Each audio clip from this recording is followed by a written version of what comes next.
is important to us. Yeah, take time to smell the roses. Exactly.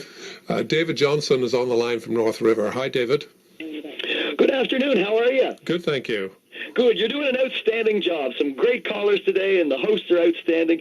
I guess that leads into one of my observations on happiness, is simply that it's great to compliment people. As we've been talking about, giving is living, and making people feel good really actually increases your own happiness.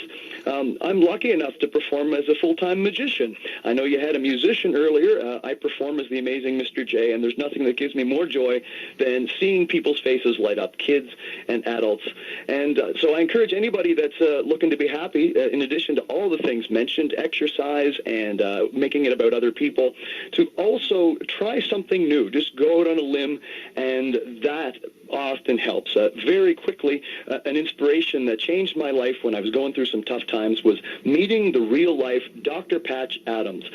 Your listeners will know from the Robin Williams movie, his great things that he's done in hospitals and so forth. He decided when he was depressed years ago, one day he would go in an elevator and he would just talk to everybody, compliment everybody, try to make a joke, try to get a smile.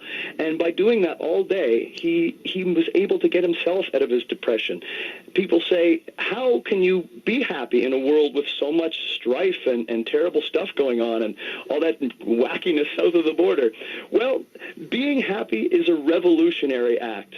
And Patch Adams, I encourage everyone to read his book if you want to pick me up. He decided, you know what, being happy in a world with so much trauma and strife is a revolutionary act. And so he's created a free hospital down in West Virginia where he treats people all the time. The janitors and doctors make the same amount, and they live together in a communal way. Not that everybody has to do that, but he's shut himself off from social media and all that stuff, and they live in a very giving, nurturing environment. So, again, that's something that I think should be incorporated in everybody's lives. Giving is living.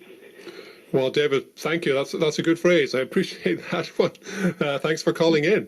Have a happy day, good sir. Thank you.